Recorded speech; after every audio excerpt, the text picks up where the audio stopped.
Merci à Michel pour cet exposé qui soulève des défis, pose des questions à la recherche scientifique dans le domaine des sciences humaines et sociales. Et j'avais une question par rapport à la notion du calcul qui est maintenant résumée en conclusion par peut-on échapper au libéralisme, au néolibéralisme? Et c'est là toute la question. Il est tellement fort, il est tellement envahissant que je me demande quelles sont les marges de manœuvre. Et c'était un défi, il faut qu'on réfléchisse à ça. Moi, je me rappelle, en 2010, j'étais dans une université en Italie, et le problème qui se posait là-bas, c'est qu'au lycée, à partir du lycée, les gens ne veulent plus aller à l'université. Ils veulent aller travailler dans les usines, avoir de l'argent, mu par le consumérisme qui veut qu'on veut tout avoir, on veut tout acheter.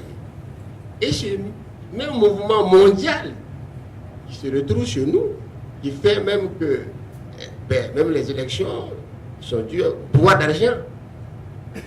Tant que les gens veulent avoir tout suffisamment, avoir le même habit que l'autre, chausser la même chaussure que le voisin, vraiment, c'est très difficile de pouvoir se maîtriser par rapport à ce pouvoir d'argent. En fait, c'est ça. Et c'est un défi à nous de réfléchir. Vraiment, quelle marge de manœuvre, quelle piste, quelle solution pour ne pas vendre notre âme au diable en matière de développement, en matière de bien-être individuel et communautaire. Donc vraiment, la réflexion est là. Et je ne sais pas si elle a déjà entrevu ou bien réfléchi à des pistes de solutions, mais je trouve que vraiment ça c'est un défi. Merci. Donc votre communication nous témoigne des conséquences justement des territoires en zone minière. Et le cas de Fadougou est un exemple très alarmant. Très alarmant. À partir du moment où les communautés, effectivement, sont restées les bras croisés face à leur avenir. Et finalement, le village de Fadougou est en train même de perdre son identité à cause justement de l'argent. Ce fait est lié à quoi? Et on a vu les mêmes réalités aussi, certainement, au Niger aussi, avec le groupe arabe. Il y a des exemples de ces gens. Parce que tout simplement, les contrats qui sont tenus entre ces autorités, ou bien ces communautés villageoises, que vous voulez utiliser les termes, les communautés villageoises, et puis les représentants maintenant de ces sociétés minières-là, généralement c'est entre ces sociétés minières et l'État. À telle enseigne qu'il y a beaucoup de choses qui sont cachées aux populations locales. Alors que normalement, ça doit être une convention tripartite. Donc l'État, les autorités villageoises, et puis les représentants maintenant des sociétés minières. Mais, puisqu'il y a l'argent, généralement, c'est l'État qui signe, parce que le territoire appartient à l'État aussi. Et c'est l'État qui exerce également sa domination sur ces communautés villageoises. Donc l'État signe finalement ces conventions-là avec directement les sociétés minières sans passer par les communautés villageoises. Et c'est ce qui fait qu'il y a finalement, on peut parler des problèmes au niveau des zones d'extraction donc de l'or, des problèmes liés à l'environnement, des problèmes liés à la santé, à l'éducation, à l'adduction d'eau, notamment le creusement des forages, et finalement la survie même de ces zones-là, justement, au fer. Maintenant, que faire pour pallier à ces défis? Je pense qu'il faut une concertation tripartite. D'une part, les autorités donc politiques, les autorités villageoises et puis les représentants des autorités minières pour s'asseoir et peaufiner réellement ce qu'il y a lieu à faire dans la zone. Alors si on laissait aussi le soin à l'autorité minière mener des pourparlers encore avec les chefs de village, puisqu'il y a l'argent, on a vu, effectivement, vous l'avez dit, les chefs de village cèdent par rapport à l'argent. Et les communautés également qui vivent sur place ne savent absolument rien de ce qui se passe. Donc ça, c'est un défi à relever. Merci. Merci. Je voudrais au prime abord féliciter Michel, qui a su construire minutieusement son objet de recherche. Elle est partie d'une recherche a priori fondamentale et elle a abouti à une recherche appliquée. Je crois que c'est un privilège. Et nous autres jeunes enseignants, ça nous stimule. C'est un appel à l'amélioration, à la qualité de nos recherches. Je la remercie pour cela. Je voudrais un peu corroborer un ancien président béninois, le général Mathieu Kérékou. Un jour, j'étais jeune étudiant, j'appartenais à un groupe d'étudiants et on est allé lui rendre visite. Et il disait, mes chers enfants, nous sommes en paix au Bénin parce que nous sommes pauvres. Ces propos datent de 1999. Je viens d'avoir une preuve. Fadougou, je peux mal prononcer le mot, mais je crois que Fadougou est victime de sa richesse. Et cela m'amène à poser une question à la communicatrice. Et après l'or, que deviendra Fadougou? Je vous remercie. Et après l'or, lorsque la mine aurait tari, que deviendrait Fadougou? Je voudrais aussi saluer le courage scientifique du professeur Michel Leclerc d'aborder un thème aussi sensible que celui des mines pour faire le lien avec le néolibéralisme et le terme très galvaudé et très utilisé aujourd'hui qui est la globalisation de l'économie. En fait, pour revenir à ma préoccupation, comment déconstruire la décolonisation? Plutôt, comment construire la décolonisation des esprits dans l'espace africain? Aujourd'hui, quand on sait que certains peuples sont des sujets, comme l'a dit mon cher Afo tout à l'heure, pour le cas du Bénin, il y a des peuples qui sont des sujets, donc astreints à vivre sous une autorité traditionnelle. Par contre, il y en a qui sont réfractaires à la chefferie traditionnelle et qui intègrent allègrement la décentralisation moderne avec tout ce qui va avec.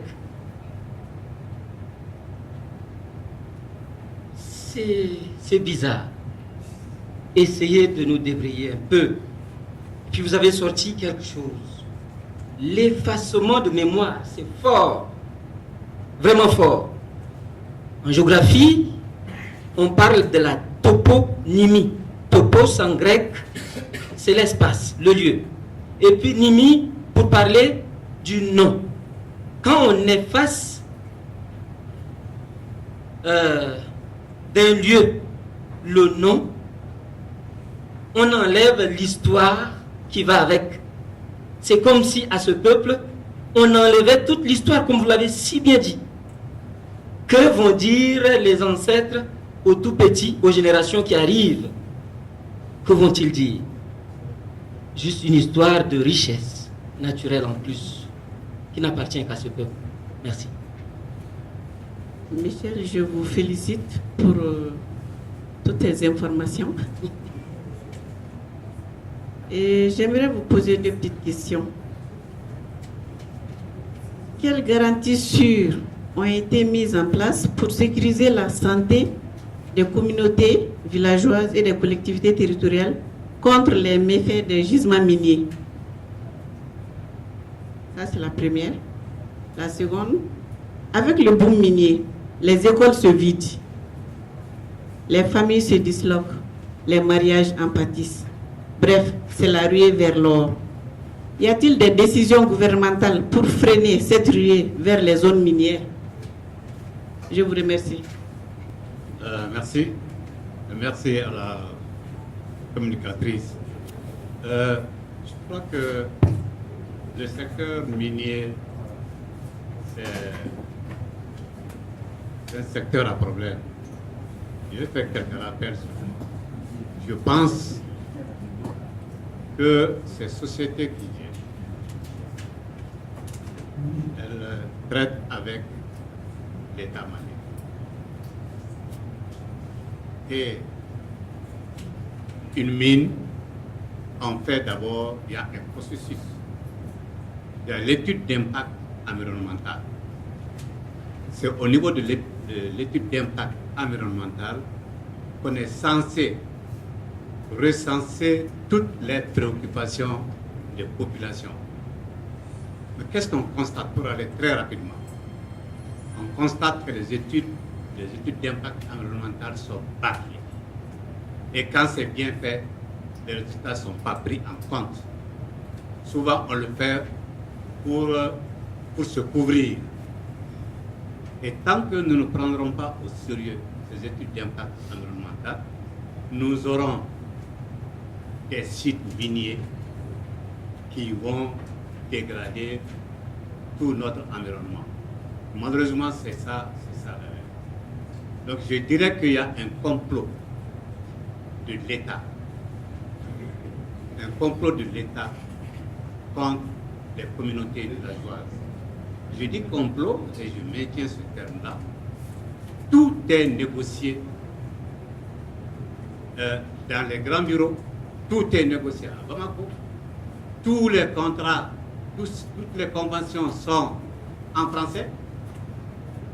Et en fait, comme si on ne le fait pas au profit des populations qui sont sur place. Et l'État dit, les terres m'appartiennent.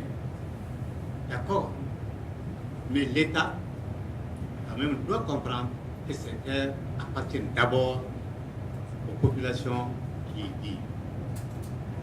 Et là, même il y a un complot contre la nation malienne, dans la mesure où tous ces contrats, toutes ces conventions, mais le Mali a combien?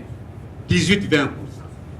Comment peut-on donner des richesses aussi précieuses en se contentant de 18 à 20%? Je ne connais pas de mine encore où on a plus de 20%. Mais il n'y en a pas. Bon, pourquoi donc, si l'État, parce qu'on a tendance à construire un peu nos richesses autour de l'exploitation de l'or parce que ça rapporte des devises pour le pays. Mais les populations en souffrent. Et j'ai aimé votre communication. Et je ne sais pas, les communautés villageoises, le cas de Kepola, c'est pas pourquoi on appelle d'abord Kepola. Pourquoi Kepola au lieu du Fabou? Il y a une explication. J'ai dit pourquoi Kepola au lieu de Fabou? Il y a une explication. Comment Kepola est venu? Et c'est les migrants de la région de Kai, surtout du cercle de Kenyeba, qui sont en train de lutter effarouchement pour que les communautés prennent conscience de leurs responsabilités dans l'exploitation de leurs ressources sur place.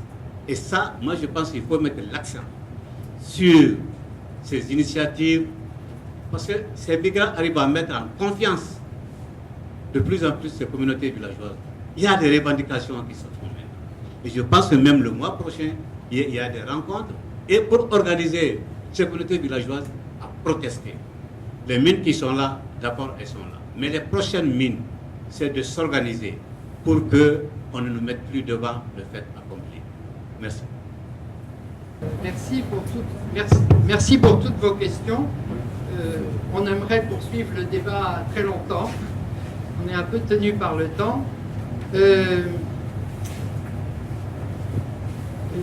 Vous avez mis l'accent sur la question de l'argent. Je me demande si, c'est des questions de réflexion, je me demande si on a vraiment intérêt à regarder les choses en globalisant la question de l'argent. Aujourd'hui, dans les pays occidentaux, les écarts de revenus se creusent terriblement.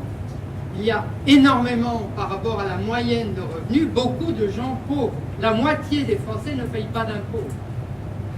Non pas parce qu'ils sont en haut de l'échelle et qu'ils auraient des faveurs, c'est parce qu'ils ne gagnent pas assez pour payer l'impôt. Et donc, cette question de l'argent s'accompagne d'un accroissement des inégalités. Donc peut-être qu'on n'est pas obligé de diaboliser le désir d'argent des gens qui en manquent. Les jeunes qui vont faire de l'orpaillage, quand on les interroge, on comprend que l'agriculture ne rapporte pas, ils n'ont pas été embauchés dans les mines, et ils voudraient quand même avoir une mobilette et un téléphone portable. Est-ce qu'on va leur reprocher ça, quoi? J'ai un peu de mal, parce que nous-mêmes, regardez comment on vit. Hein. On n'est pas prêt de se passer de nos ordinateurs et de nos téléphones. Peut-être entendons cette demande de revenus corrects de cette masse de jeunes qui, ou c'est l'orpaillage, ou c'est mourir en mer dans la Méditerranée, ou c'est le djihadisme. Hein. C'est ce que les jeunes ont actuellement comme champ de possible. Ensuite, je vous remercie de vos propositions sur les concertations tripartites, mais acceptez que je sois un tout petit peu déçu parce qu'il n'y a pas de collectivité territoriale. Et c'est peut-être là un point essentiel. Elles sont aussi dépossédées. Vous avez dit l'État, les communautés villageoises et les sociétés minières. Mais peut-être que, par exemple, je pense à la commune de Dialafara, qui apprend par la radio qu'il y aura un permis détenu par le Qatar qui va venir s'installer sur son territoire. C'est par la radio qu'elle l'apprend. Cette commune-là, elle serait prête à protester, à agir, mais c'est presque par hasard, et on ne l'a pas reconnu dans le paysage, puisqu'on n'a pas non seulement informé de l'installation, mais en plus même pas consulté pour le... Donc peut-être que les collectivités pourraient y être. Et j'ai été très rapide, mais je me demande s'il ne serait pas intéressant de faire bouger un peu le vocabulaire et de ne pas parler, je remercie AFO d'avoir attiré l'attention là-dessus, de ne pas parler de malédiction des ressources, mais de pays riches en ressources. Le Mali est un pays très riche. L'un des scandales géologiques, c'est le Zaïre. Autre scandale géologique, parce qu'il est très très riche, et je dis scandale parce qu'il est très très riche et que les gens qui y vivent sont pauvres. Pareil en Bolivie, c'est terrifiant, c'était la source du développement de tout le capitalisme occidental. On est allé puiser de l'argent et l'étain dans les mines boliviennes, c'était le Haut-Pérou à l'époque. Donc, c'est quand même ça une question éminemment politique à laquelle il faut s'atteler. Et peut-être que, je reviens sur un mot qui a été employé, peut-être que la question n'est pas du développement, est-ce que le mot développement n'a pas été instillé pour éviter qu'on parle de la question politique. Et les collectivités pourraient revendiquer en termes de « nous sommes des pouvoirs publics, nous avons à voix au chapitre sur les décisions qui concernent les biens publics ». Et donc c'est avant que les sociétés minières arrivent, parce que dans votre schéma, elles sont déjà là. Peut-être qu'il faut qu'elles viennent, mais les pouvoirs publics ont à décider de... On les accueille, oui, non, comment, c'est en amont des sociétés minières. Alors, quid de Fadougou après la mine? Les mines maliennes seront sans doute, parce on trouve des richesses tout le temps, donc dans l'état actuel des connaissances, elles seront épuisées dans 15 à 20 ans. Donc, Après, il faudra que les gens se reconstruisent une vie. Ça ne va pas aller de soi parce qu'on a des images de drones de la taille des bassins de décantation des boues cyanurées qui sont des kilomètres sur des kilomètres. Ces terres sont peut-être stériles, c'est-à-dire qu'elles ne sont pas toxiques, mais elles sont... Non, elles ne sont pas toxiques, mais elles sont stériles. On ne peut pas cultiver dessus, rien ne pousse. Donc, que va-t-on faire? C'est une vraie question, et 20 ans, c'est demain. Hein. Alors, comment décoloniser les esprits? Ben, je crois que c'est notre travail, et c'est cette violence qui est exercée sur les communautés villageoises qu'elles ressentent, qu'elles expriment, qui montre quand même qu'elles ne sont pas préoccupées que par les questions d'argent. Les garanties sur la santé, je pense qu'on peut dire qu'il n'y en a pas. Par exemple, on a essayé de faire analyser des prélèvements qu'on a pris de la couche des bassins de boue cyanurée.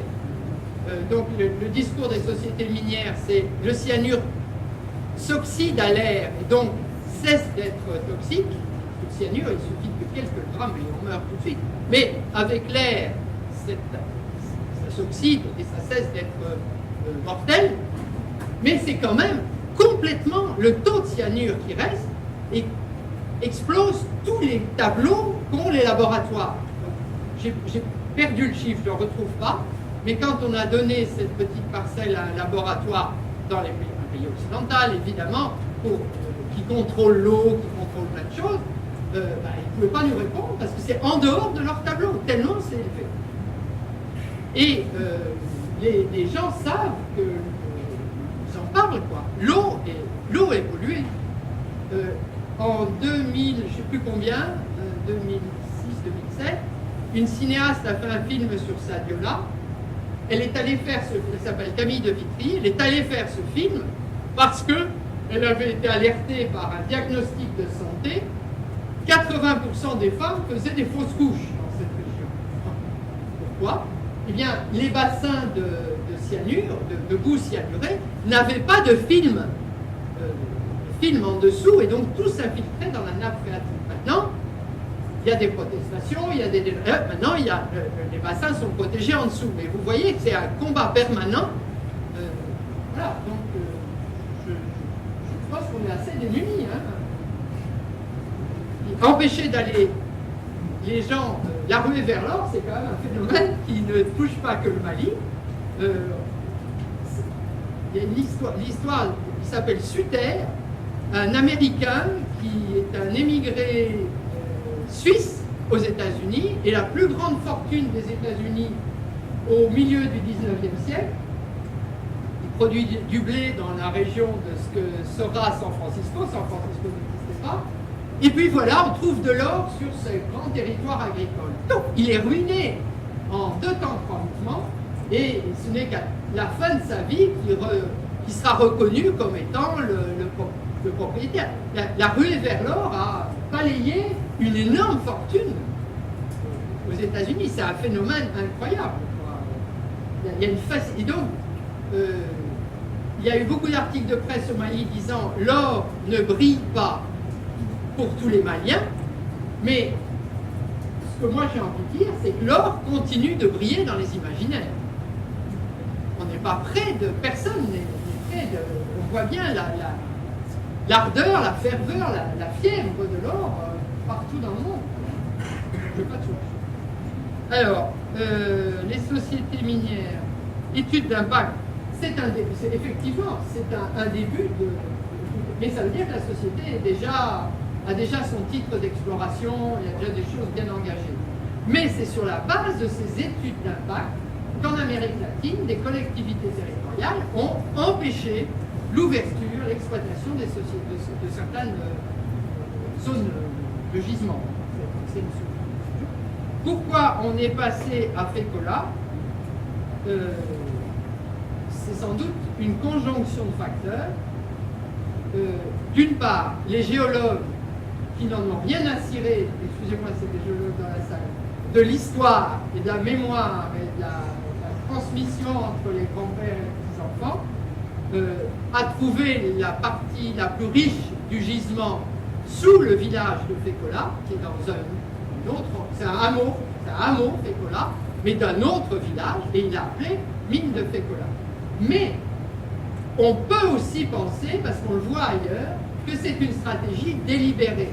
Parce que comment organiser la protestation si on n'a pas le mot mine de Fadougou? La presse s'est embarquée tout de suite. On a des tas d'extraits de presse qui ne parlent plus que de la mine de Fécola. Comment les villageois de Fadougou vont réussir à se faire entendre et faire le lien? Donc c'est pas du tout une affaire anodine. C'est la question de la mémoire, mais c'est aussi la question de la résistance, quoi. Et oui, les migrants sont, c'est eux qui ont, ils ont eu du mal à organiser ce forum de Citakili. Ils ont eu des bâtons dans les roues absolument de partout, de France, de partout. Donc moi aussi, je leur vois beaucoup parce que c'est eux qui ont alerté et qui ont permis que des enquêtes en